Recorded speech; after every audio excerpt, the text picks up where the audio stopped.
Hello friends, कैसे हैं आप लोग। मेरे चैनल रूही एडुकेटर में आप लोगों का बहुत वेलकम है फ्रेंड। और मैं हूं रूही। और फ्रेंड, मैं जो आपके सामने आज चैप्टर लेकर के आई हूं वो है बायोटेक्नोलॉजी प्रिंसिपल्स एंड प्रोसेस। तो आज हम लोग ये स्टडी करेंगे फ्रेंड। और आपको मैं बता दूं कि जो मेरा चैनल है उस पर मैं टीजीटी पीजीटी बायोलॉजी के जो एग्ज़ाम्स होते हैं उनकी प्रिपरेशन कराती हूँ। और वो यूपी हो, केवीएस हो, एनवीएस हो, या तो एलटी ग्रेड का एग्ज़ाम हो, आप किसी भी एग्ज़ाम की प्रिपरेशन करना चाहते हैं तो मेरे चैनल से जुड़ जाइए। और इसके अलावा DSSB का जो नेचुरल साइंस का टीजीटी का जो एग्ज़ाम होने वाला है, अभी कोई डेट अनाउंस नहीं हुई है, बट उसके एग्जामिनेशन जो फॉर्म्स हैं, एप्लीकेशन फॉर्म्स, वो 25 से भरना स्टार्ट हो चुके हैं। आप लोगों को पता है, आप लोगों को जिसको भी प्रिपरेशन करनी है आप लोग उसको भरिए। एंड जो 2018 का DSSB का प्रीवियस ईयर का क्वेश्चन पेपर है वो मैं डाल चुकी हूँ, अपलोड कर चुकी हूँ। उसको आप लोग सारे सेक्शन A, सेक्शन B जो भी है आपका वो उसको देख सकते हैं। पूरा क्वेश्चन पेपर पड़ा हुआ है मेरी साइट पर। मैंने अलग अलग प्लेलिस्ट भी क्रिएट कर दी हैं। आपको फिज़िक्स की प्लेलिस्ट मिल जाएगी, केमिस्ट्री की प्लेलिस्ट मिल जाएगी, DSSB के से रिलेटेड भी जो मैंने प्लेलिस्ट बनाई है उसमें आप सिर्फ DSSB के प्रीवियस ईयर के क्वेश्चन पेपर, नोटिफिकेशन, ये सारी चीज़ें देख सकते हैं। ओके, तो प्रिपरेशन करने के लिए तैयार रहिए फ्रेंड। होपफुली जो है आप लोग पॉजिटिव रहिए, होपफुली रहिए और अपने एग्ज़ाम्स की प्रिपरेशन करते रहिए, एग्ज़ाम्स देते रहिए, कंटिन्यूएशन में बने रहिए, ताकि एक दिन ऐसा आए कि आप लोग एग्ज़ाम्स क्रैक कर लें और उसके बाद आपको एक सक्सेस आपके हाथ में हो। तो चलिए अब मैं स्टार्ट कर देती हूँ यहाँ पे। और एक बात और कि जितने भी लोग मेरे चैनल से जुड़े हुए हैं उनको बहुत थैंक यू है। और जितने लोग और जुड़ रहे हैं सब्सक्राइब कर लीजिए।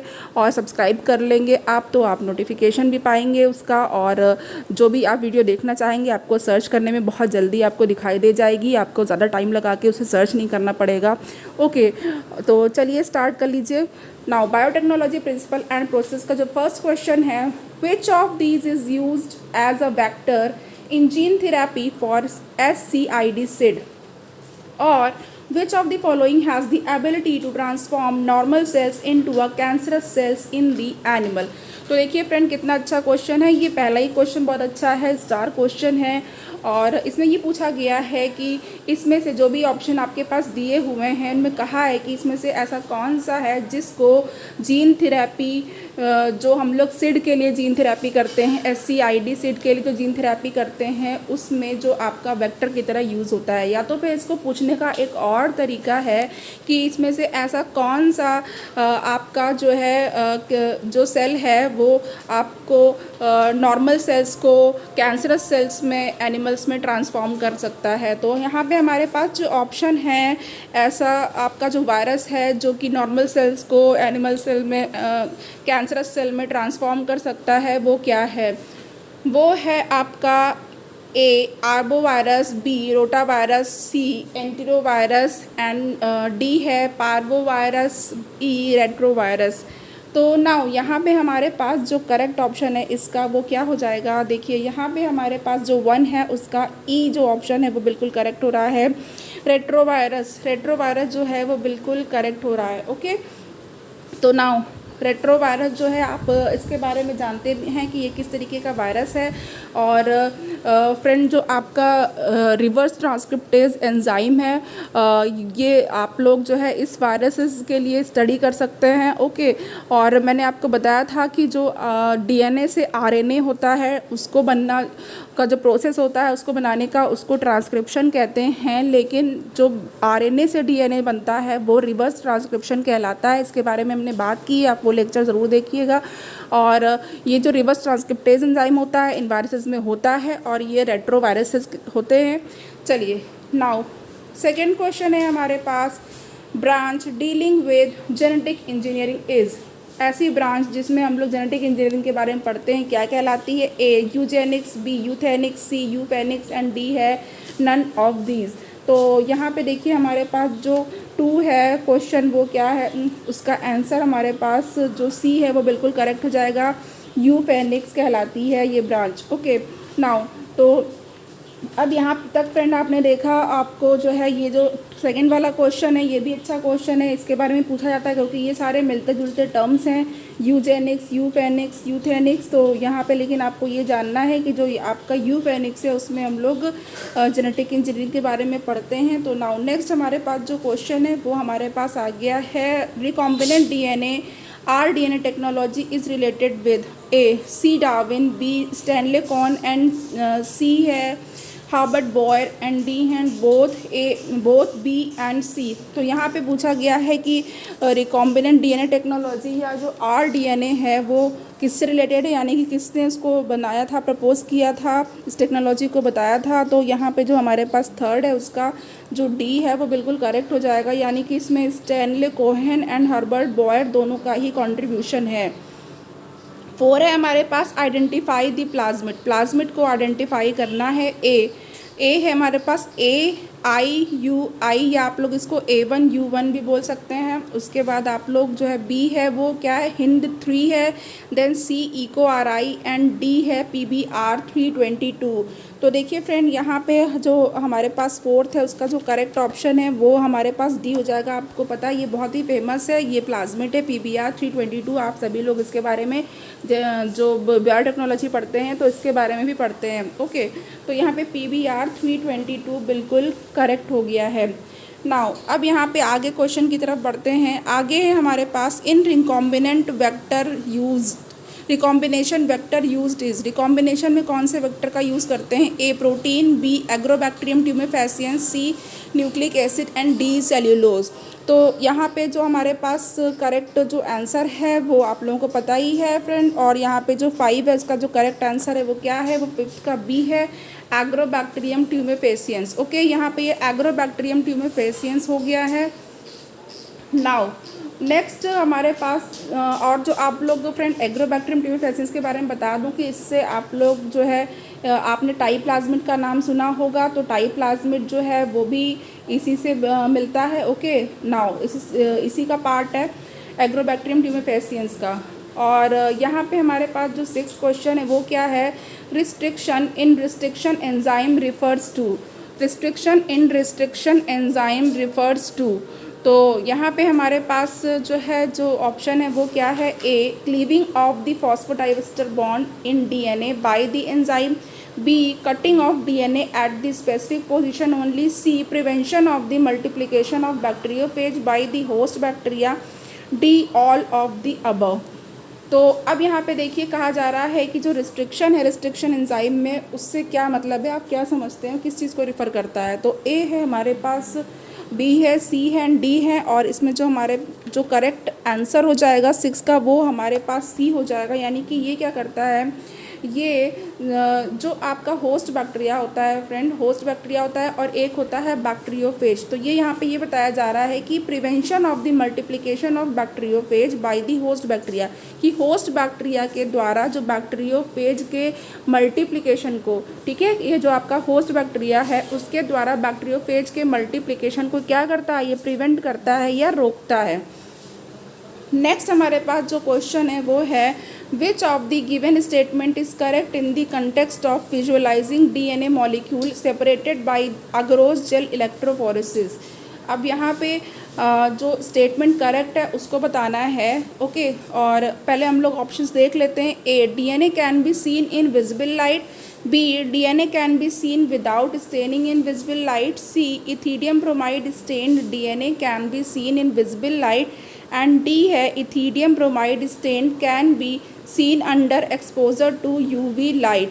तो देखिए यहाँ पे जो पूछा जा रहा है वो ये पूछा जा रहा है कि इसमें से जो कौन सा स्टेटमेंट है वो करेक्ट है, किस लिए, कि हम लोग जब इलेक्ट्रोफोरेसिस का यूज़ करते हैं एग्रोस जेल पे, ठीक है, एग्रोस जेल जो होता है फ्रेंड, क्या होता है, एग्रोस जेल पे हम लोग अलग अलग सेगमेंट्स या वेल्स होते हैं, उसमें हम लोग जो है आपका डीएनए जो है डालते हैं और देन उसके बाद इलेक्ट्रोफोरेसिस कराते हैं डालने के बाद, और जो स्मॉलर फ्रैगमेंट या स्मॉलर जो साइज़ होता है डीएनए का, वो जो मॉलिक्यूल्स होते हैं वो आगे की तरफ आ जाते हैं, यानी कि तेज़ी से रन कर जाते हैं, और जो लार्ज होता है, बड़ा साइज़ होता है, वो आपका पीछे की तरफ रह जाता है। तो इस तरीके से अकॉर्डिंग टू मॉलिक्यूलर वेट या तो फिर according to size of DNA जो सेगमेंट है वो आगे और पीछे होते हैं। ओके, तो यहाँ पे हमारे पास यही पूछा जा रहा है कि जब हम लोग इसको कैसे देख सकते हैं, विजुअलाइज कैसे कर सकते हैं जो डीएनए के मॉलिक्यूल सेपरेट होते हैं। तो अब जो करेक्ट ऑप्शन है हमारे पास वो क्या हो जाएगा, तो यहाँ पर देखिए जो करेक्ट ऑप्शन है, आपको जब भी आप लोगों ने लैब वगैरह में ये किया होगा तो आपको पता होगा फ्रेंड। तो यहाँ पे हमारे पास जो 7 है इसका डी बिल्कुल करेक्ट हो जाएगा। ओके, यहाँ पे 7 का डी बिल्कुल करेक्ट हो जाएगा कि ethidium bromide stain DNA can be seen under exposure to UV light. की इथीडियम ब्रोमाइड डीएनए को हम लोग यूवी लाइट के एक्सपोजर में देख सकते हैं, यूवी लाइट से हम लोग उसको विजिबल कर सकते हैं, देख सकते हैं। नाउ 8 हमारे पास क्या है, 8 है हमारे पास question, the transfer of genetic material from one bacterium to another through the mediation of a viral vector is termed as. तो यहाँ पे हमारे पास ऑप्शन है A transduction, B conjugation, C transformation और डी है ट्रांसलेशन। तो देखिए फ्रेंड, यहाँ पे ये पूछा जा रहा है कि जो जेनेटिक मटेरियल का ट्रांसफ़र है वो एक बैक्टीरियम से दूसरे बैक्टीरियम में, और इसमें जो मीडिएशन का काम करता है वो वायरल वेक्टर करता है, इस तरीके के प्रोसेस को क्या कहा जाता है। तो यहाँ पे हमारे पास जो 8 है उसका ए ऑप्शन बिल्कुल करेक्ट है, इसको कहते हैं ट्रांसडक्शन। ओके, तो ये ट्रांसडक्शन होता है। अब यहाँ पे फ्रेंड मैं कुछ चीज़ें डिस्कस करती हूँ, देन आगे हम लोग बढ़ जाएंगे। यहाँ पे देखिए फ्रेंड, जब भी हम लोग ये बायोटेक्नोलॉजी पढ़ते हैं तो बायोटेक्नोलॉजी में आप लोग कुछ एंजाइम्स पढ़ते हैं जो इम्पोर्टेंट होते हैं, जिसको कि हम लोग जो रिस्ट्रिक्शन एंडोन्यूक्लियस एंजाइम्स है इनको हम लोग क्या कहते हैं, जो रिस्ट्रिक्शन एंडोन्यूक्लियस एंजाइम है इनको हम लोग मॉलिक्यूलर सीजर्स कहते हैं। क्या बोलते हैं, मॉलिक्यूलर सीजर्स बोलते हैं। ओके, ये मॉलिक्यूलर सीजर्स हैं। नाउ रिस्ट्रिक्शन एंडोन्यूक्लियस एंजाइम, तो ये आपको याद रखना है। देन आप जो है यहाँ पे जब भी रिकॉम्बिनेंट डीएनए टेक्नोलॉजी की बात करेंगे, ओके, तो यहाँ पे हमारे पास जो है आपको जो भी आप डीएनए बनाएंगे या फिर जो भी आपका रिक्वायरमेंट होगा, तो अब इसमें कुछ बेसिक स्टेप्स होते हैं। तो वो 3 बेसिक स्टेप्स होते हैं जो किसी भी ऑर्गेनिजम्स को मॉडिफाई करने के लिए, जेनेटिकली मॉडिफाई करने के लिए ज़रूरी होते हैं। तो यहाँ पे मैं वो स्टेप्स बता रही हूँ, वो ध्यान दीजिए। वो है, सबसे पहले हम लोग को जब भी कोई ऑर्गेनिज्म को जेनेटिकली मॉडिफाई करना होगा तो क्या करेंगे, तो सबसे पहले हम लोग करेंगे कि सबसे पहले हम लोग उसके डीएनए का और जिसमें कि डिज़ायरेबल जीन है उसको पहचानेंगे। तो पहला जो स्टेप है वो क्या होगा, identification of DNA, identification of DNA with desirable, note down करते रहिएगा, identification of DNA with desirable genes. Okay, desirable genes होंगे, उसके साथ जो है हम पहले तो डीएनए पहचान लेंगे कि हमें क्या डीएनए चाहिए, क्या रिक्वायरमेंट है। देन उसके बाद सेकंड नंबर जो होगा इसमें जेनेटिक इंजीनियरिंग में, उसमें ये होगा कि हम लोग जो आइडेंटिफाई कर चुके हैं डीएनए, ठीक है, उसको क्या करेंगे, इंट्रोडक्शन करेंगे। तो इंट्रोडक्शन ऑफ डीएनए का इंट्रोडक्शन करेंगे विद डीएनए इनटू, विद नहीं यहाँ पे होगा, फिर से मैं बता दे रही हूँ। उसके बाद सेकेंड स्टेप पे क्या करेंगे, इंट्रोडक्शन ऑफ दी आइडेंटिफाइड, जो हमने पहचाना है, identified DNA into host. Okay, host में उस डीएनए को हम लोग इंट्रोड्यूस कर देंगे, डाल देंगे उसमें। फिर तीसरा जो स्टेप होगा इसमें, थर्ड स्टेप आपका होगा मेंटेनेंस करेंगे, जो उसको हमने इंट्रोड्यूस किया है उसको डीएनए को मेंटेनेंस करेंगे उसका। Okay, now maintenance of introduced DNA, maintenance of introduced DNA in the host and transfer of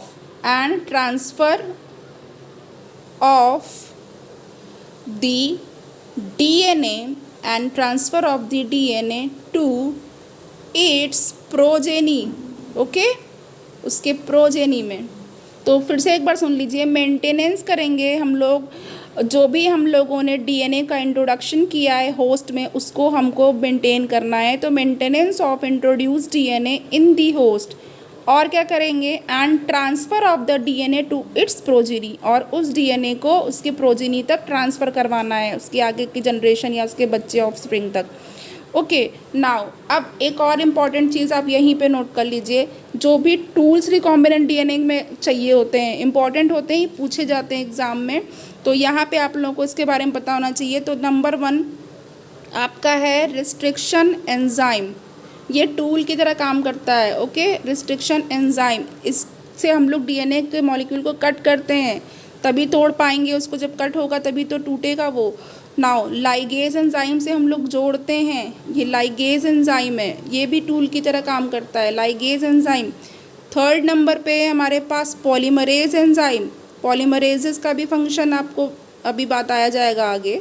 और यहाँ पे अब आगे देखते हैं क्या है, क्योंकि पॉलीमरेज मैंने पहले बताए थे आपको, जब मैं डीएनए के बारे में बता रही थी, पहले जो लेक्चर मैंने बनाया उसमें मैंने बताया था कि 3 टाइप के पॉलीमरेजेस आपका DNA polymerase 1, DNA polymerase 2, DNA polymerase 3, ऐसे ही मैंने आरएनए के बारे में भी उस लेक्चर में बताया था।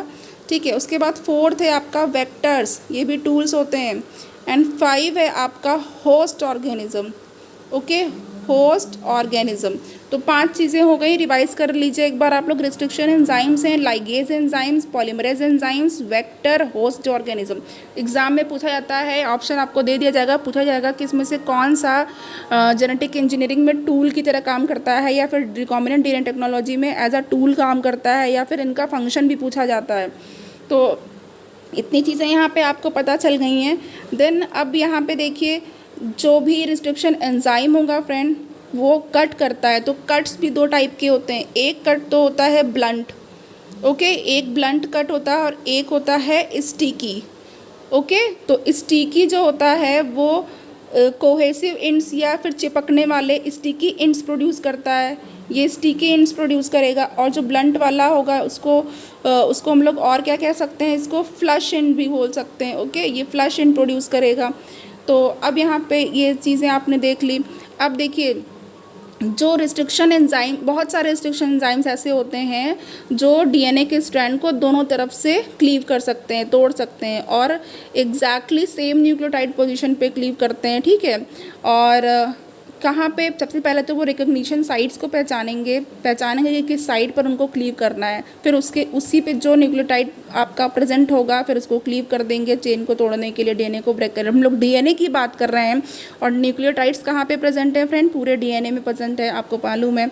तो अब यहाँ पे जो स्टिकी वाला होता है, स्टिकी या कोहेसिव एंड, वो कैसे प्रोड्यूस होते हैं, जब रिस्ट्रिक्शन एंजाइम, ठीक है, डीएनए को न्यूक्लियोटाइड की पोजीशन पे सेम जगह पर नहीं क्लीव करता है। ओके, ये जो एंजाइम होता है वो डीएनए को सेम न्यूक्लियोटाइड पोजीशन पे क्लीव नहीं करता है, बल्कि अनइक्वली, यानी कि इसकी जो रिकग्निशन सीक्वेंस को जब ये काटेगा, कट करेगा, तो वो बराबर से नहीं काटेगा, अनइक्वली काटता है, जिसकी वजह से क्या होता है, शॉर्ट, सिंगल स्ट्रैंडेड, कोई शॉर्ट होगा, कोई लॉन्ग होगा, तो शॉर्ट या सिंगल स्ट्रैंडेड जो है आपके इंड्स निकलते हैं। ओके, समझ लीजिए कि अगर इस तरीके से है तो ऐसे है।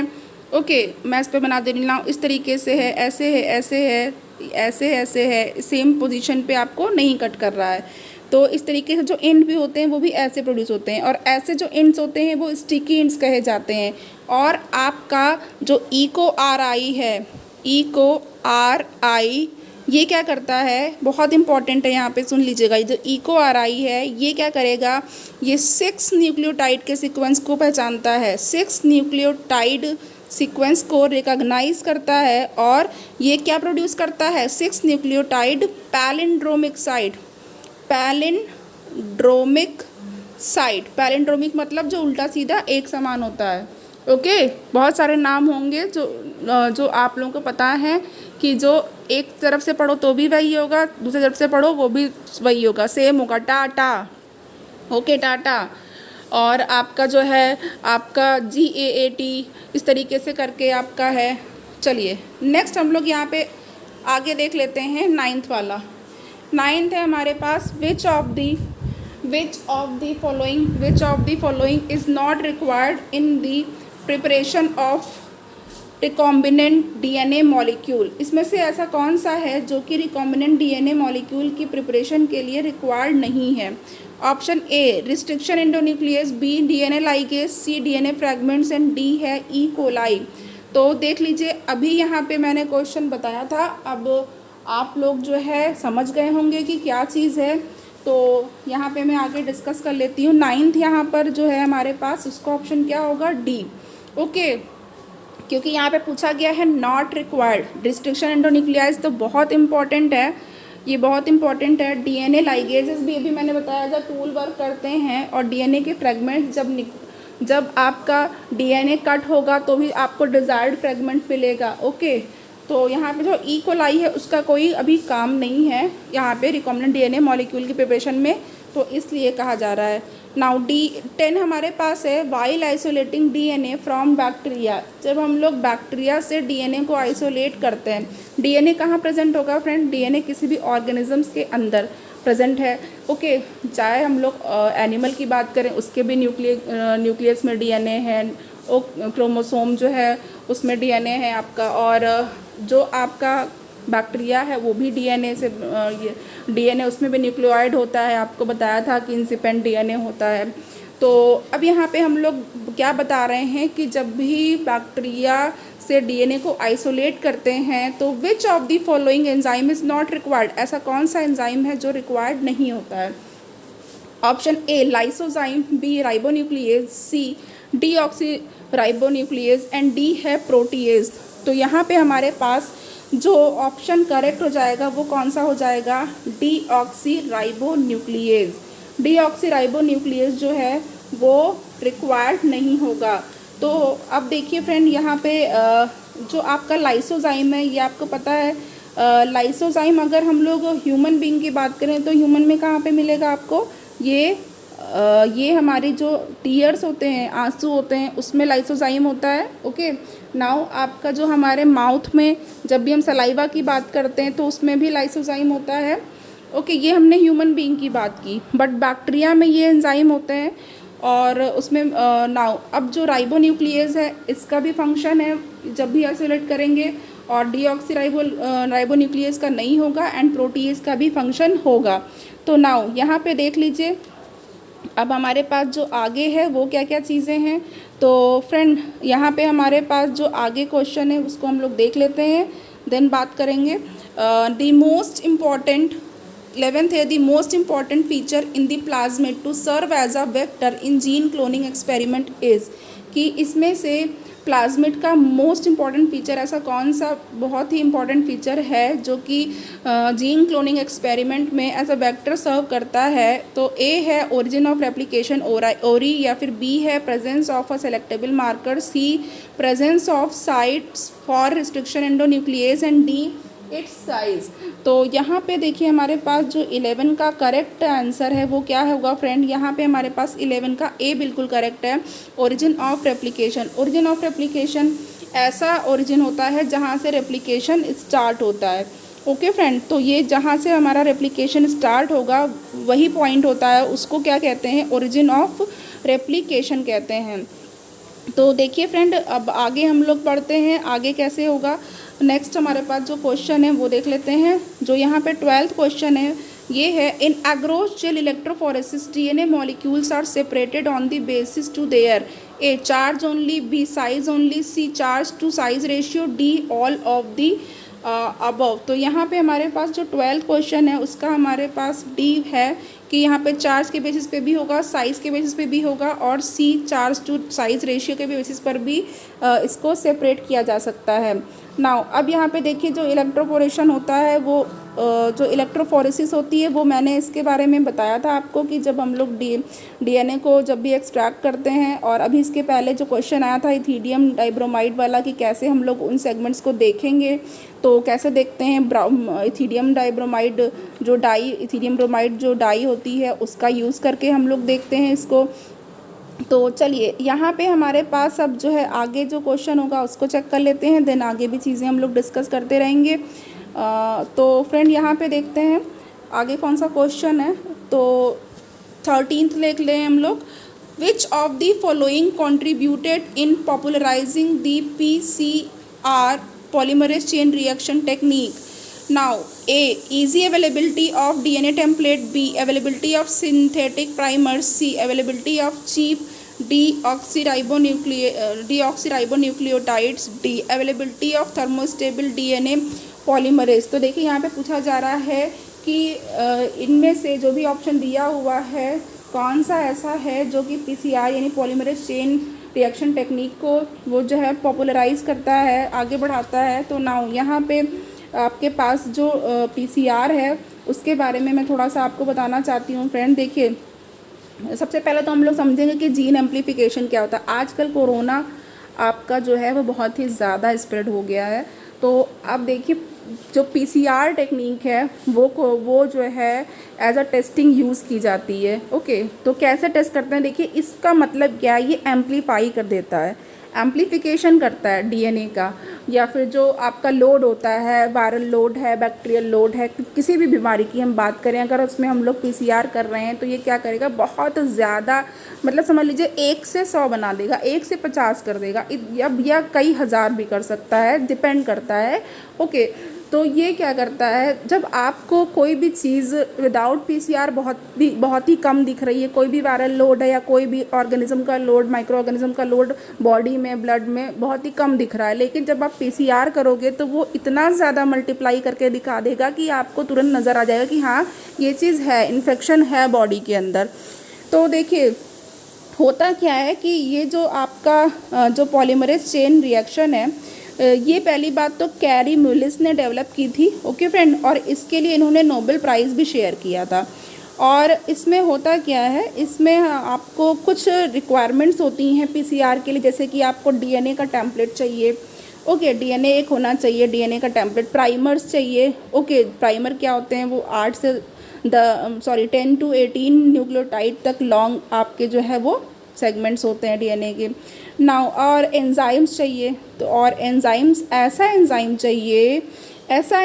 चाहिए जो कि आपको हीट को क्या कर सके, और हाई टेम्परेचर पे स्टेबल रह सके, हीट को बेयर कर सके। जैसे कि इस एंजाइम के बारे में अब मैं आपको बताती हूँ। ये जो DNA पॉलीमरेज है, ठीक है, ये स्टेबल होता है हाई टेम्परेचर पे, और लेकिन वो जो टेम्परेचर है वो लेस देन 90 डिग्री सेंटीग्रेड होना चाहिए। ये रिक्वायर्ड होता है कि इस टेम्परेचर पे जो DNA पॉलीमरेज है वो नई DNA को बना सकता है, सिंथेसाइज कर सकता है। लेकिन जो पॉलीमरेज जनरली PCR रिएक्शंस में यूज़ होते हैं वो कौन से होते हैं, उनको हम लोग टैक पॉलीमरेज कहते हैं। देखिएगा, टैक पॉलीमरेज, इनको हम लोग कहते हैं टैक पॉलीमरेज। नाउ ये जो टैक पॉलीमरेज होते हैं, ओके, ये कहाँ से आइसोलेट किए जाते हैं, ये एक बैक्टीरियम होता है, वो वेरी इंपॉर्टेंट है, ध्यान रखिएगा। ये एक बैक्टीरियम है जिसको हम लोग थर्मस एक्वेटस कहते हैं, जिसको हम लोग थर्मस एक्वेटस, ये एक्वेटिकस कहते हैं, ठीक है। इससे आइसोलेट किया जाता है, वेरी इंपॉर्टेंट है, एग्ज़ाम में आ चुका है कई बार। तो इससे आइसोलेट किया जाता है। ये क्या होता है, ये जो है यूज़ किया जाता है जिससे कि आपको जो भी रिक्वायर्ड है वो सारी चीज़ें मिल सकें, जो भी PCR के लिए रिक्वायर्ड है, और जो दूसरे थर्मोस्टेबल पॉलीमरेज है उसको यूज़ नहीं किया जा सकता।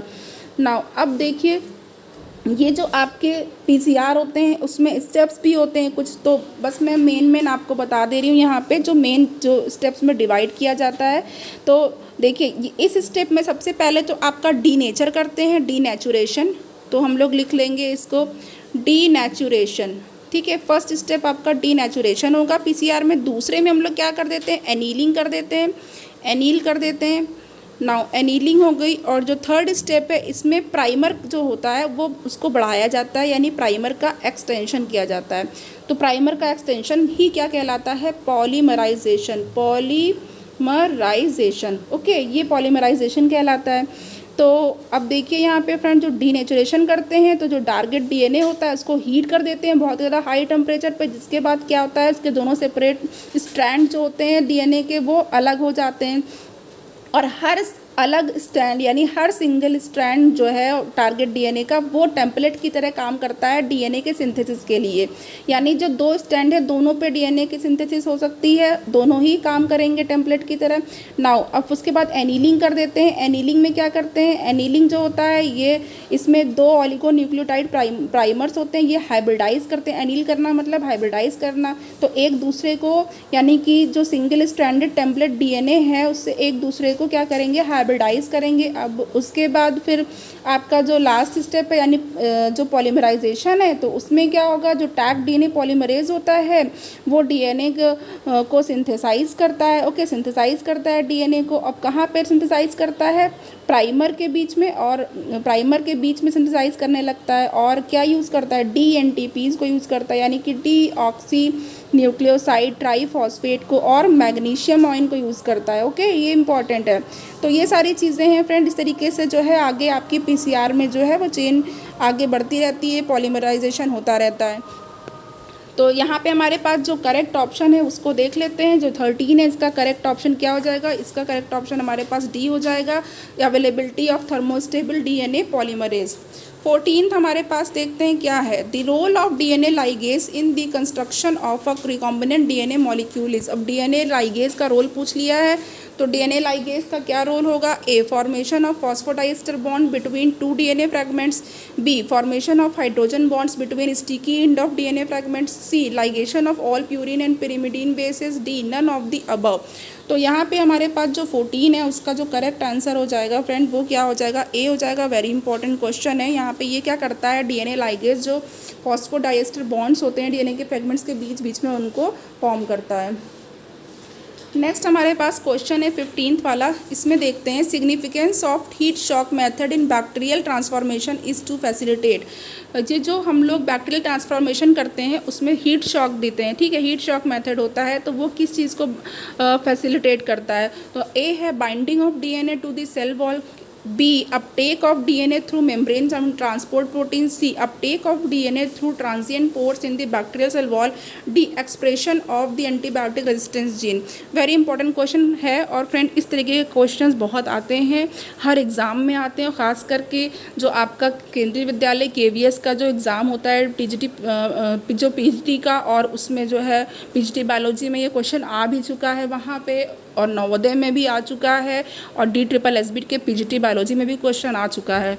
तो यहाँ पे हमारे पास जो करेक्ट ऑप्शन हो जाएगा 15 का वो क्या हो जाएगा, यहाँ पे 15 का सी हो जाएगा कि जो हीट शॉक होता है क्या करता है, ये जो डीएनए के अपटेक को इसके ट्रांजिएंट जो पोर्स होते हैं मेम्ब्रेन में, ठीक है, उस बैक्टीरियल के सेल वॉल में जो पोर्स बने होते हैं उससे डीएनए के अपटेक को बढ़ाता है या फिर उससे अपटेक होता है। अब यहाँ पे 16 जो है, an antibiotic resistance gene is a vector usually in the selection of A competent bacterial cells, B transform bacterial cells, C recombinant bacterial cell, D none of the above. Now यहाँ पे हमारे पास जो 16 है उसका जो करेक्ट आंसर हो जाएगा वो क्या हो जाएगा, बी हो जाएगा, ट्रांसफॉर्म्ड बैक्टीरियल सेल्स। ये यहाँ पे पूछा ये गया था कि जो एंटीबायोटिक रेजिस्टेंस जीन होता है वो एक वेक्टर होता है, और किसके सिलेक्शन के लिए ये वेक्टर की तरह यूज़ होता है, तो ये ट्रांसफॉर्म बैक्टीरियल सेल के लिए वेक्टर की तरह यूज़ होता है। नाउ नेक्स्ट क्वेश्चन है हमारे पास 17th question, which of the following bacteria is not source of restriction endonuclease, A Haemophilus influenzae, और बी ई कोलाई इशरिकिया कोलाई, सी एंटामीबा कोलाई, और डी है बैसिलस एमाइलोलिक्विफेशियंस। तो यहाँ पे ये भी स्टार क्वेश्चन है फ्रेंड, बहुत अच्छा क्वेश्चन है। तो 17 का हमारे पास जो करेक्ट आंसर हो जाएगा वो एंटामीबा कोलाई हो जाएगा। बाकी जो आपका हीमोफिलस इन्फ्लुएंजी है, ई कोलाई है, एंड आपका बैसिलस एमाइलोलिक्विफेशियंस है, ये सब जो है आपका रिस्ट्रिक्शन एंडोन्यूक्लियस एंजाइम का सोर्स है, यहाँ पे नहीं पूछा गया था।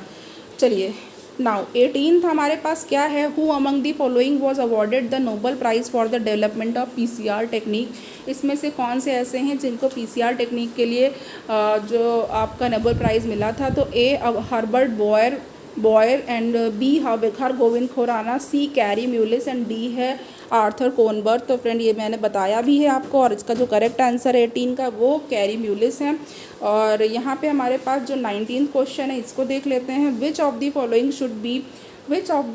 Should be chosen for best yield of one work to produce a recombinant protein in large amount, A. Laboratory flask of the largest capacity. B. A stirred tank bioreactor without inlets and outlets. और C है a continuous culture system. D. Any of the above. तो यहाँ पे जो question पूछा गया है वो ये पूछा गया है फ्रेंड कि यहाँ पे जो भी आपके पास ऑप्शन दिए हुए हैं उसमें से एक आपको चूज़ करना है। किस लिए चूज़ करना है कि जब रिकॉम्बिनेंट प्रोटीन को लार्ज अमाउंट में प्रोड्यूस करना होता है तो उसमें आपका ऐसा कौन सा मेथड है जो बेस्ट यील्ड देगा, सबसे ज़्यादा उससे प्राप्ति होगी। तो हमारे पास जो ऑप्शन है वो क्या होगा, वो क्या यूज़ करते हैं यहाँ पे 19 का जो है सी है यानी कंटिन्यूस कल्चर सिस्टम है, इसका यूज़ किया जाता है। नेक्स्ट 20 की तरफ है बढ़ जाते हैं। Which of the following steps are catalysed by tagged DNA polymerase in PCR reaction. Tagged DNA polymerase मैंने अभी बताया था कि थर्मस एक्टिविटीज से मिलता है ये और स्टेबल होता है, थर्मोस्टेबल आपका होगा ये। तो A denaturation of template DNA, B annealing of primers to template DNA, C extension of primer end of the template DNA and D है all of the above. Friend PCR reaction important है, इसके steps भी important है और इसलिए मैंने इसको explain भी किया हुआ है। तो अब यहाँ पे हमारे पास जो 20th है उसका करेक्ट आंसर हम लोग देख लेते हैं। 20 का सी क्या होता है, ये जो है डीएनए के टेम्पलेट पे प्राइमर का जो एंड होता है उसका एक्सटेंशन करता है। ओके, तो इसलिए ये इम्पॉर्टेंट है। नाउ 20 के बाद हमारे पास 21 आ जाता है। विच ऑफ दी, देखते हैं क्या है यहाँ पर, विच of the following statement does not hold true for restriction enzyme. इसमें से ऐसा कौन सा स्टेटमेंट है जो रिस्ट्रिक्शन एंजाइम के लिए ट्रू नहीं है। Okay, A it recognises a palindromic nucleotide sequence, B it is an endonuclease, see it is isolated from viruses, and D it can produce the same kind of sticky in different DNA molecule। तो यहाँ पे जो हमारे पास 21 है इसका जो correct answer है वो क्या हो जाएगा, ये हमारे पास सी हो जाएगा कि it is isolated from viruses, क्योंकि यहाँ पे कहा है कि जो ट्रू नहीं है वो बताना है, तो ये वायरसेस से आइसोलेट नहीं किया जाता है। बाकी जो सारे जो ऑप्शन है कि ये पैलेंड्रोमिक न्यूक्लियोटाइड सीक्वेंस को रिकॉग्नाइज करता है, ये करेक्ट है। ये एंडोन्यूक्लियस होता है, ये भी बिल्कुल करेक्ट है। और ये क्या करता है, सेम काइंड के sticky in different DNA molecules में प्रोड्यूस कर सकता है, ये भी करेक्ट है। Now 22 है, a bioreactor refers to a device in which substances are treated to stimulate biochemical transformation by living cells, B a nuclear reactor for biological studies, C a tank for biochemical reactions, D organism badly reacting to stimuli। तो यहाँ पे पूछा गया है कि bioreactor से आप क्या समझते हैं, तो जो करेक्ट आंसर है यहाँ पे वो ए है कि एक ऐसी डिवाइस होती है जिसमें जो सब्सटेंस होते हैं वो बायोकेमिकल ट्रांसफॉर्मेशन को लिविंग सेल के द्वारा स्टिमुलेट करने के लिए ट्रीट किए जाते हैं। कि लिविंग सेल जो है उसमें आपका क्या होता है, लिविंग सेल क्या करती हैं, वो बायोकेमिकल ट्रांसफॉर्मेशन को स्टिमुलेट करने के लिए जो है स्टिमुलेट करती हैं उसमें।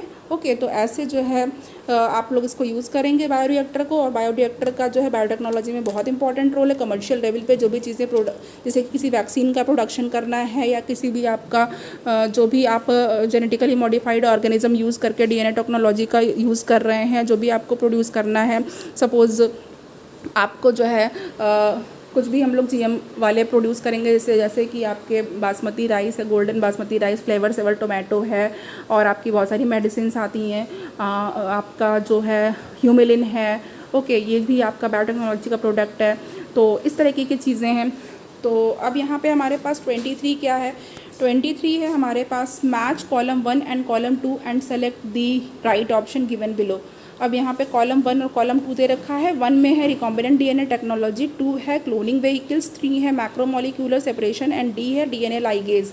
नाउ ए है वेक्टर, बी सीडिंग एंजाइम, और सी है यहाँ पे इलेक्ट्रोफोरेसिस एंड डी है जेनेटिक इंजीनियरिंग। तो यहाँ पे हमारे पास इसके 4 ऑप्शंस दे रखे हैं, जिसमें से मैं जो करेक्ट वाला है वो आपको बता दूंगी और अभी मैचिंग करूँगी। तो यहाँ पे देखिए हमारे पास जो 23 है इसका जो करेक्ट आंसर हो जाएगा वो क्या हो जाएगा, अगर हम लोग इसको देखेंगे तो फिर अब आपने सारे ऑप्शंस देख ही रखे हैं। चलिए एक बार मैं ऑप्शन आपके लिए बता भी देती हूँ। ए है तो उसमें 1 का डी है, 2 का ए है आपका, और जो 3 है 3 का बी है एंड 4 सी। तो और बी में देखते हैं 1 A 2 D 3 B 4 C and C 1 D 2 A 3 C 4 B and D 1 B 2 A 3 D 4 C. तो नाउ यहाँ पे हमारे पास जो 23 है इसका जो करेक्ट ऑप्शन हो जाएगा वो जल्दी से देख लेते हैं, सी वाला हो जाएगा। सी वाला कैसे होगा, अब जो 1 है यानी कि रिकॉम्बिनेंट डीएनए टेक्नोलॉजी है, इसका हमारे पास क्या है, ये जेनेटिक इंजीनियरिंग में इसका यूज़ करते हैं, तो इसके साथ इसकी मैचिंग बिल्कुल परफेक्ट है। नाउ यहाँ पर जो 2 है क्लोनिंग व्हीकल्स, क्लोनिंग व्हीकल हमारे लिए वेक्टर जो है वो एज अ क्लोनिंग व्हीकल काम करते हैं, यानी वेक्टर पे हम लोग जो है इनको व्हीकल की तरह यूज़ करके इनको हम लोग इंट्रोड्यूस कराते हैं डीएनए का जो, तो इनको यूज़ किया जाता है होस्ट ऑर्गेनिज्म में। Okay, now see is macromolecular separation, तो ये इलेक्ट्रोफोरेसिस से करते हैं। माइक्रोमोलिक्यूल अगर हम लोग इस केस में देखें तो जैसे हमारे पास जीएनए क्या है, ये मैक्रोमोलिक्यूल है, तो इसका सेपरेशन करते हैं। नाउ देयर 4 जो है डीएनए लाइगेज है, तो डीएनए लाइगेज मतलब कि जोड़ना, सील करना, तो ये सीलिंग एंजाइम की तरह वर्क करता है। नाउ नेक्स्ट है हमारे पास 24 में देखते हैं which of the following tool of recombinant DNA technology is incorrectly paired with its use. Incorrectly बताना है, रॉन्ग बताना है। A restriction enzyme production of RFLPs, B DNA ligase enzyme that cuts DNA creating the sticky ends of restriction fragments, C DNA polymerase used in a polymerase chain reaction to amplify section of DNA, and D reverse transcriptase production of cDNA from mRNA। Now 24 का जो आपके पास correct answer हो जाएगा वो क्या हो जाएगा, B, जिसमें पूछा गया है कि जो करेक्ट नहीं है, तो यही वाला आपका जो बी है वो करेक्ट नहीं है। बाकी आपका जो पहला है कि रिस्ट्रिक्शन एंजाइम जो होते हैं वो RFLPs के प्रोडक्शन के लिए यूज़ होते हैं, बिल्कुल करेक्ट है। फिर आपका जो सी वाला है कि जो DNA पॉलीमरेज होता है वो पॉलीमरेज चेन रिएक्शन में DNA के सेक्शंस को एम्पलीफाई करने के लिए यूज़ होता है, बिल्कुल करेक्ट है। फिर डी है आपके पास जो रिवर्स ट्रांसक्रिप्टेज एंजाइम है वो cDNA से RNA को प्रोड्यूस करता है। ओके सॉरी, वो जो है cDNA का प्रोडक्शन करता है मैसेंजर RNA से, क्योंकि रिवर्स ट्रांसक्रिप्टेज में RNA से DNA प्रोड्यूस होता है ना, तो ये बिल्कुल करेक्ट है। नाउ नेक्स्ट है हमारे पास 25 वाला। 25 में आपको एक फिगर मिलेगा, देख लीजिए। इसमें है the below figure refers to recombinant DNA technology, identify A, B, C and D respectively, कि ये डीएनए जो रिकॉम्बिनेंट टेक्नोलॉजी है वो उसका एक फिगर दिया हुआ है, इसमें आपको A, B, C, D पहचानना है। बहुत अच्छा क्वेश्चन है फ्रेंड, आपका रिवाइज हो जाएगा यहाँ पे जो भी आपने डीएनए रिकॉम्बिनेंट टेक्नोलॉजी में पढ़ा हुआ है। तो यहाँ पे देख लेते हैं, सबसे पहले ये क्या है, हमारे पास फॉरेन डीएनए है। ओके, फॉरेन डीएनए उसका एक सेगमेंट है, और यहाँ पर हमारे पास ए है, उसको पहचानना है कि यहाँ पे क्या चीज़ यूज़ हुई है, ए क्या चीज़ होगा जिससे कि ये डीएनए सेगमेंट्स में टूट चुका है। नाउ अब यहाँ पे देखिए जो वेक्टर डीएनए प्लाज्मिड है, ओके, यहाँ पे जो है वेक्टर का काम वेक्टर डीएनए जो है वो क्या है, उसका प्लाज्मिड है यहाँ पे। देन यहाँ पे आपको बी बताना है कि यहाँ पे क्या चीज़ ऐसी थी जिसने इसको वेक्टर के डीएनए को ये ब्रेक कर दिया, तोड़ दिया। देखिए यहाँ पे इसका एंड खुल गया है। नाउ अब उसके बाद जो सी है वो पहचानना है कि ऐसा कौन सा आपका आगे आपको मिलेगा, मैचिंग करना होगा आपको कि वो जो है जो डीएनए के प्लाज्मिड को फॉरेन डीएनए को प्लाज्मिड से ज्वाइन कर देता है। देखिए ज्वाइन कर चुका, और यहाँ पे पूरी रिंग बन गई है, डीएनए का जो पूरा स्ट्रैंड है कंप्लीट हो गया है। नाउ अब यहाँ पे आपको डी के बारे में बताना है कि डी जो है वो क्या है। देन उसके बाद ई कोलाई है, वो सेल डिवाइड हो गई, और वो आपका जो जेनेटिक रिकॉम्बिनेंट जो प्रोसेस था वो कंप्लीट हो चुका है। तो यहाँ पे देखिए हमारे पास एक टेबल का फॉर्म है, और टेबल में आपको A, B, C, D में दिया हुआ है, जिसमें से मैं आपको 25 क्वेश्चन का जो करेक्ट है वो ही बताऊँगी यहाँ पे। तो यहाँ पे हमारे पास जो 25 है उसका मैं देख लेती हूँ, ए, हाँ ए ही ऑप्शन हमारे पास करेक्ट हो गया है बिल्कुल। सबसे पहले हम लोग जो ए है वो क्या है ये देख लेते हैं। जो ए है हमारे पास वो है रिस्ट्रिक्शन एंडोन्यूक्लियस एंजाइम, बी की जो पहले था जिसमें कि उसने डीएनए सेगमेंट को तोड़ा हुआ है, तो रिस्ट्रिक्शन एंडोन्यूक्लियस एंजाइम ने कट किया है। देन आपके पास जो बी वाला है वो भी रिस्ट्रिक्शन एंडोन्यूक्लियस ही है। नाउ सी डीएनए लाइगेज ने सील कर दिया है, और उसके बाद जो डी है यहाँ पे जो ट्रांसफॉर्मेशन स्टेप हो गया है। नाउ यहाँ पे आपके पास रिस्ट्रिक्शन एंडोन्यूक्लियस है, बी में भी रिस्ट्रिक्शन एंडोन्यूक्लियस है। देन उसके बाद जो सी है आपका क्या होगा, यहाँ पे ज्वाइनिंग कर रहा है तो लाइगेज हो गया, और डी यहाँ पे ट्रांसफॉर्मेशन हो गया अब लास्ट स्टेप में। नाउ अब हमारे पास जो करेक्ट हो गया, अब यहाँ पे हम लोग फिर से देख लेते हैं 26 वाला। जो 26 है फ्रेंड, इसमें देखना है when the chilled ethanol is added to purified DNA, purified जब हम लोग डीएनए का को जो है प्योरीफाइड फॉर्म में पाते हैं तो उसमें क्या करते हैं हम लोग जो है जो प्रोसेस होता है उसमें चिल्ड बिल्कुल ठंडा इथेनॉल डाल देते हैं। इट अल्टीमेटली प्रेसिपिटेट आउट्स, फिर उसके बाद प्रेसिपिटेशन आपको मिल जाता है। This can be shown in the figure as collection of the fine threads in the suspension. This process is known as, तो इस प्रोसेस को क्या कहते हैं ये पूछा गया है। देखिए यहाँ पे हमारे पास एक पिक्चर है जिसमें आपको बहुत ही ब्लड सा दिख रहा है, कुछ प्रेसिपिटेशन टाइप का नहीं दिख रहा है अभी। तो इसमें जब चिल्ड एथेनॉल डाला तो आपको इस तरीके का फिगर मिल गया। नाउ ये डीएनए है, आइसोलेशन कर लिया गया। देख लीजिए डीएनए ऐसा ही होता है, म्यूकस की तरह होता है फ्रेंड, और मैंने खुद डीएनए को एक्सट्रैक्ट किया है अपनी लेबोरेटरी में। चलिए ए जो है वो डीएनए बैंड्स हैं, बी है DNA recognition, C DNA digestion and D आपका डीएनए स्पूलिंग है। तो यहाँ पे ये बहुत ही फेमस प्रोसेस है और हमारे पास जो 26 का जो करेक्ट आंसर हो जाएगा वो डीएनए स्पूलिंग ही होगा। यहाँ पे इसको डीएनए का स्पूलिंग बोलते हैं। डीएनए बैंड्स तो है नहीं, बैंड आपको जब आप लोग इलेक्ट्रोफोरेसिस करोगे एग्रोस जेल पे आपको इथिडियम ब्रोमाइड और यूवी लाइट की जो प्रेजेंस होगी उसमें आपको मिलेगा, आपको बैंड्स मिल जाएंगे। रिकॉग्निशन तो है नहीं, डीएनए का रिकॉग्निशन हम लोग सबसे पहले स्टेप में कर लेते हैं। फिर डीएनए का डाइजेशन भी नहीं है, ये डीएनए का डाइजेशन जो है वो अलग अलग एंजाइम से होता है और ये स्पूलिंग कहलाती है। नाउ 27 हमारे पास देख लेते हैं। A bacterial cell was transformed with a recombinant DNA molecule. एक बैक्टीरियल सेल को रिकॉम्बिनेंट डीएनए मॉलिक्यूल से ट्रांसफॉर्म किया गया है। That was generated using a human gene, और ये ह्यूमन जीन का यूज़ करके जनरेट किया गया। However the transformed cell did not produce the desired protein, reason could be, लेकिन तब भी जो ट्रांसफॉर्म्ड सेल थी उसने जो प्रोटीन चाहिए थी डिजायर्ड वो प्रोटीन को प्रोड्यूस नहीं किया। इसका क्या रीज़न हो सकता है? इसका जो रीज़न हो सकता है देखते हैं। A human gene may have introns which bacteria can not process. B amino acid codons for human and bacteria are different. C human protein formed but degraded by bacteria. D all of the above. यहाँ पे अब देखिए 27 का जो correct answer है वो क्या होगा जी? ह्यूमन जीन जो है हो सकता उसमें क्या हो सकता था, इंट्रॉन्स हो सकता था जिसको कि बैक्टीरिया प्रोसेस नहीं कर पाया। नाउ यही ऑप्शन बिल्कुल करेक्ट हो गया यहाँ पे। नेक्स्ट हमारे पास 29 देख लेते हैं। अगेन पिक्चर बेस्ड क्वेश्चन है। यहाँ पे observe the figure and select the correct option out of A to D. Now यहाँ पे देख लीजिए सबसे पहले यहाँ पे क्या है आपको दिखाई दे रहा है, स्टिकी इंड है। नाउ यहाँ पे जो बी डीएनए है ये ए डीएनए है, ये बी डीएनए है, और यहाँ पे आपको अलग अलग तरीके का पिक्चर दिख रहा है। अब ये देखिए अगर फ्रेंड आप लोग इसको देखें ये चीज़, और ये जो यहाँ पे ये ब्लैक वाला सेगमेंट देखें, आप इसको इसके ऊपर फिट भी कर सकते हैं। तो यहाँ पे हमारे पास जो आगे टेबल के फॉर्म में है देख लेते हैं। ए डीएनए है, बी डीएनए है, एंजाइम रिकॉग्नाइजिंग पैलिंड्रोम है and enzyme joining the sticky ends हैं। तो हमारे पास जो करेक्ट आंसर हो जाएगा वो क्या हो जाएगा? तो देखते हैं हम लोग यहाँ पे 29 का जो करेक्ट आंसर है फ्रेंड वो क्या हो सकता है। और सारे ऑप्शन देखने के बाद ये देखिए फ्रेंड जो आपका जो सी है यहाँ पे जो ए है वो क्या है, वो ए डीएनए जो है उसके सेगमेंट में ये क्या होगा, ये वेक्टर होगा। नाउ बी जो बी डीएनए उसके लिए क्या, ये फॉरेन डीएनए, ओके ये फॉरेन है और ये वेक्टर है।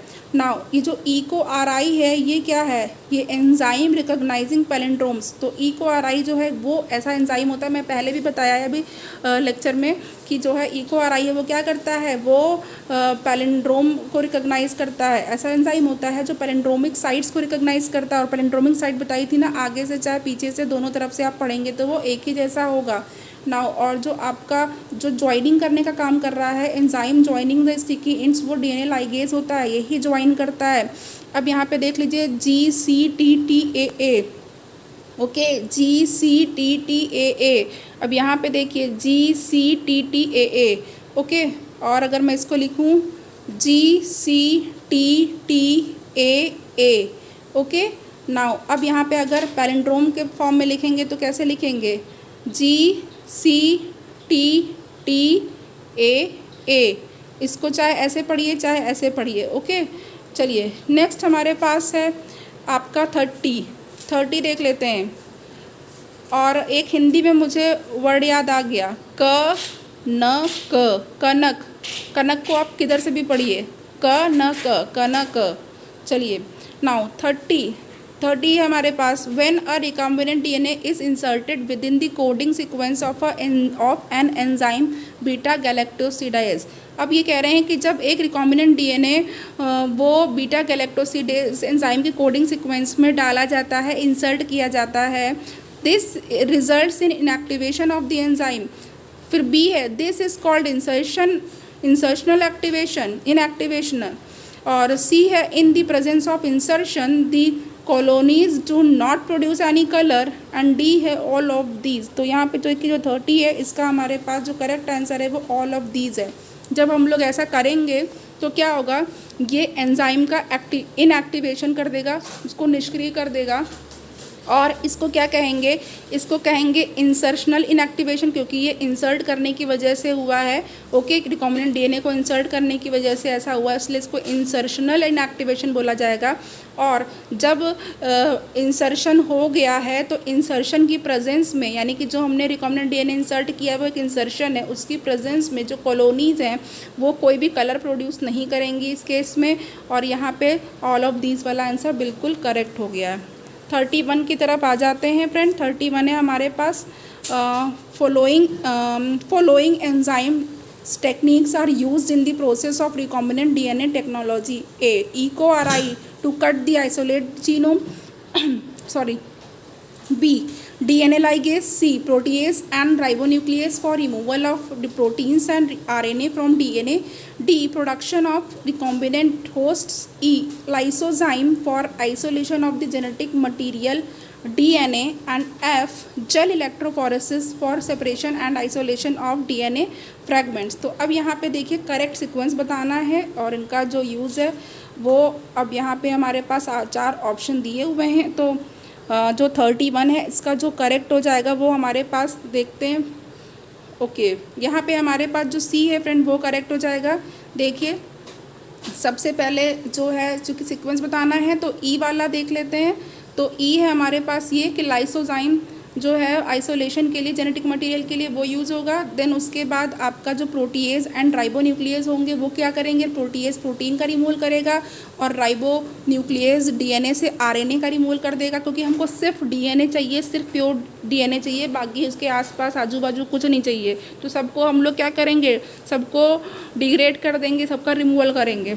नाउ ए जो है, ए अब यहाँ पर देख लीजिए ई है, देन उसके बाद सी हमने किया और उसके बाद हम लोग करेंगे ए। ओके, तो ए में यहाँ पे है कि फिर क्या होगा, जो EcoRI है वो आइसोलेट जीनोम को कट करेगा और देन उसके बाद एफ आएगा, जेल इलेक्ट्रोफोरेसिस करेंगे, इसमें डीएनए के फ्रैगमेंट्स को आइसोलेट करेंगे और सेपरेट करेंगे। देन बी डीएनए लाइगेज से जोड़ेंगे, ज्वाइनिंग करेंगे। एंड डी जो लास्ट होगा प्रोडक्शन हो जाएगा रिकॉम्बिनेंट होस्ट का, प्रोडक्शन ऑफ रिकॉम्बिनेंट होस्ट। तो इतने सारे प्रोसेस आपके होंगे सीक्वेंस में। नेक्स्ट हमारे पास 32 है, the specific DNA sequence where EcoRI cuts are. Important है, कई बार आ चुका है। Now which of the following palindromic sequence is recognised by EcoRI। बिल्कुल, अब यहाँ पे फ्रेंड इसको देख लेते हैं। ये हमारे पास जो है ABCD है। अब यहाँ पे मैंने अभी थोड़ी देर पहले जस्ट बताया है, तो यहाँ पर 32 का जो करेक्ट आंसर है वो बी हो जाएगा, GAATTC, जिसको ऐसे भी लिख सकते हैं।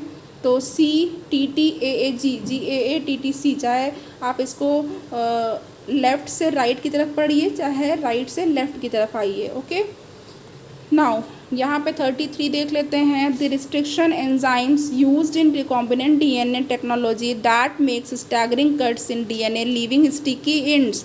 ए EcoRI, B HindIII, C BAM-H1, D all of these. तो 33 का यहाँ पे ऑल ऑफ दीज होगा, वेरी इंपॉर्टेंट, याद रखिएगा। EcoRI भी स्टिकी एंड देता है, HindIII भी, BAM-H1 भी। Next 34, Cohen and Boyer isolated an antibiotic resistant gene by cutting out a piece of DNA from a plasmid which was responsible for conferring antibiotic resistance in the year A 1962, B 1965, C 1972, D 1982। Now 34 का जो C है year 1972 बिल्कुल correct है। Okay, ये antibiotic resistance gene के reference में है। 35 हमारे पास क्या है, 35 है polymerase chain reaction is most useful in A DNA synthesis, B DNA amplification, C protein synthesis and D amino acid synthesis. तो यहाँ पे हमारे पास जो करेक्ट आंसर हो जाएगा वो क्या हो जाएगा, वो हमारे पास डीएनए एम्प्लीफिकेशन बिल्कुल करेक्ट हो जाएगा। तो तो नाउ यहाँ पे देखिए हमारे पास जो है इतनी सारी चीज़ें डिस्कस हो गई हैं फ्रेंड। अब यहाँ पे मैं आपको थोड़ा सा एक दो चीज़ और बताना चाहती हूँ, देख लेते हैं, यहाँ पे इम्पॉर्टेंट है। नाउ अब यहाँ पे माइक्रो इंजेक्शन पे क्वेश्चन आता है, sorry micro projection. Micro projection, micro projection क्या है, व्हाट इज़ माइक्रो प्रोजेक्शन? इसको क्या कहते हैं? बायोलिस्टिक, बायोलिस्टिक और पार्टिकल, पार्टिकल गन। बहुत ध्यान से समझिएगा, इस पे क्वेश्चन आ चुका है। बायोलिस्टिक और पार्टिकल गन ये क्या होती है? तो देखिए जो टंगस्टन या गोल्ड के माइक्रो पार्टिकल, बहुत ही छोटे साइज़ के, टंगस्टन, टंगस्टन और गोल्ड, इन दोनों मेटल में से किसी भी एक के माइक्रो पार्टिकल, बहुत ही छोटे साइज़ के पार्टिकल का यूज़ किया जाता है, माइक्रो पार्टिकल्स। ओके, ये डीएनए से कोड किए जाते हैं। पहले तो ये पार्टिकल, इन पे किसकी कोटिंग होती है? DNA coating. तो ये डीएनए की कोटिंग होती है इन पार्टिकल्स के ऊपर, और इनको बहुत ही हाई स्पीड में एक्सेलरेट किया जाता है। और ये जो माइक्रो प्रोजेक्टाइल्स होते हैं, माइक्रो प्रोजेक्शंस होते हैं, इनको, ठीक है, इनको दूसरे एक प्रोजेक्टाइल या बुलेट जिसको कहते हैं, ठीक है, उस पे कैरी करके जो भी सेल में डालना होता है, टारगेट सेल या टिश्यू जो भी हमारे पास है, ठीक है, उसकी सेल वॉल से इसको शूट कर देते हैं, यानी कि पेनिट्रेट कर देते हैं, वो उसके अंदर चला जाता है। ये सेल में डालने के लिए होगा, ओके, किसी भी माइक्रो ऑर्गेनिज्म की जिस जो हमें रिक्वायर्ड है, कोई भी टारगेट सेल, कोई भी टिश्यू, उसमें इस मेथड से हम लोग डीएनए को डाल सकते हैं। नाउ तो पहला तो मैंने भी बताया ही है, जीन गन या बायोलिस्टिक होता है। तो जो डीएनए कोड करते हैं, ठीक है, माइक्रोस्कोपिक बहुत ही छोटे साइज़ के पैलेट्स पे, और इसको टारगेट सेल में डाल देते हैं। और जो ये किसके लिए, जो ये जो है आपका, ये प्लांट सेल के लिए, जनरली ये प्लांट सेल के लिए यूज़ किया जाता है ना, प्लांट सेल में अगर हमें ऐसा करना हो, ओके। लेकिन ये एनिमल सेल के लिए भी कुछ केसेस में यूज़ किया जाता है, जैसे कि टिश्यू रिपेयर करना हो, या हीलिंग टाइम को कम करना है, कहीं पे वुंड है, घाव है, चोट लगी है, तो उसको हीलिंग टाइम को कम करना है, उसमें यूज़ कर सकते हैं। नाउ अब ये जो है वैक्सीन की फील्ड में भी यूज़ होता है ये बहुत ज़्यादा। नाउ दूसरा है आपका इलेक्ट्रोपोरेशन, इलेक्ट्रोपोरेशन। नाउ इलेक्ट्रोपोरेशन के बारे में समझिए। ये जो इलेक्ट्रोपोरेशन है, इसमें क्या होता है, ये फिज़िकल ट्रांसफेक्शन मेथड है।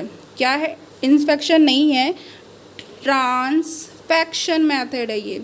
नाउ फिज़िकल ट्रांसफेक्शन मेथड है, और इसको इसमें क्या करते हैं, ये जो मेथड होता है इसमें इलेक्ट्रिकल पल्स का यूज़ करते हैं। टेम्परेरी पोर्स को जो है क्या करते हैं, ये क्या करता है, ये जो है जो पोर्स होते हैं सेल मेम्ब्रेन में, उसको क्रिएट कर देता है टेम्परेरी। और जब पोर्स क्रिएट हो जाते हैं, तो जैसे कि कुछ सब्सटेंस, जैसे कि आपके न्यूक्लिक एसिड है, वो सेल से पास कराया जा सकता है, डीएनए पास करा सकते हैं, ओके। इसके बारे में क्वेश्चन हम लोग अभी थोड़ी देर पहले इस पूरे लेक्चर में देख चुके हैं कि इस पर क्वेश्चन आया हुआ था। तो अब हो, जैसे कि हीट शॉक वाला जो क्वेश्चन था कि सेल वॉल से कैसे करते हैं आप लोग डीएनए इंट्रोड्यूस कराएंगे, तो बहुत ही हाईली एफिशिएंट स्ट्रेटजी होती है। और इसमें जो है फॉरेन न्यूक्लिक एसिड का बहुत सारे सेल टाइप्स में इंट्रोडक्शन कराया जाता है, जैसे कि बैक्टीरिया में करा सकते हैं, किसी भी मेमेलियन सेल में करा सकते हैं। और इसका जो मेन एडवांटेज होता है इलेक्ट्रोपोरेशन का, वो क्या होता है, ये जो है बहुत ही जल्दी से ट्रांजिएंट और स्टेबल ट्रांसफेक्शन करने के लिए होता है। इलेक्ट्रोपोरेशन बहुत ही इजी भी होता है, रैपिड होता है, बहुत जल्दी इसमें हो जाती हैं सारी चीज़ें। और जो है फ्रेंड आपका एक टाई प्लाज्मिड है, इसके बारे में बता ही चुकी हूँ। टाई प्लाज्मिड जो है वो एग्रोबैक्टीरियम ट्यूमेफेसियंस से होता है, ये भी जो है जीन ट्रांसफ़र के लिए यूज़ होता है। तो ये फॉरेन डीएनए में, ठीक है, जो इसका इंट्रोडक्शन कर, ये जो है एक कॉमन मेथड है फॉरेन डीएनए को प्लांट सेल में इंट्रोडक्शन करने के लिए। तो आपका जो है जो टाई प्लाज्मिड है, ओके, ये है, ये आपका कॉमन मेथड है जब हम लोग फॉरेन डीएनए को किसी भी प्लांट सेल में इंट्रोड्यूस कराना चाहते हैं, तो उसमें ऐसा कर सकते हैं। और बैक्टीरियम का यूज़ किया जाता है, और वो जो बैक्टीरियम है वो आपका एग्रोबैक्टीरियम ट्यूमेफेसियंस है, और इसका टाई प्लाज्मिड है। नाउ ग्राम निगेटिव, ये क्या होता है, ये ग्राम निगेटिव सोयल बैक्टीरियम होता है। क्या होता है ये? ग्राम निगेटिव, ओके, ग्राम निगेटिव आपका सोयल बैक्टीरियम होता है, सोयल बैक्टीरियम होता है ये। और ये जो होता है ये प्लांट का पैथोजन होता है। और डिजीज़ कौन सी कॉज करता है? Crown gall disease. ये जो बैक्टीरियम है एग्रोबैक्टीरियम टुमेफेसियंस, ये क्राउन गॉल डिजीज़ कॉज करता है। ओके, ये आप लोग जानते हैं। और ये जो है आपका जितने भी आपके जैसे कि सनफ्लावर है, रोजेज़ है, सन और कॉटन है, इन सब में भी कर सकता है, इसमें इंट्रोड्यूस करा सकता है। ओके, तो चलिए ये आपका आज का जो सेशन है, आज का जो लेक्चर है यहीं पे एंड होता है फ्रेंड। और लेक्चर बहुत अच्छा था, क्वेश्चंस भी अच्छे थे, बहुत सारी टेक्निक्स आपने जानी। और आप लोगों को क्या करना है, आप लोगों को सपोर्ट करना है टीचिंग को, क्योंकि जो है आप लोगों के लिए अच्छे अच्छे लेक्चर्स लेकर के आ रही हूँ मैं। और आप लोग इसको लाइक करिए, शेयर करिए, स्टडी करिए। ओके, और अपना सिलेक्शन लीजिए। एंड चैनल को जिन्होंने सब्सक्राइब नहीं किया है, जो लोग देख रहे हैं वो लोग सब्सक्राइब भी कर लीजिए, प्लीज़ सब्सक्राइब कर लीजिए और उसका नोटिफिकेशन भी ऑन कर लीजिए। एंड अपना ख्याल रखिए। Thank you so much.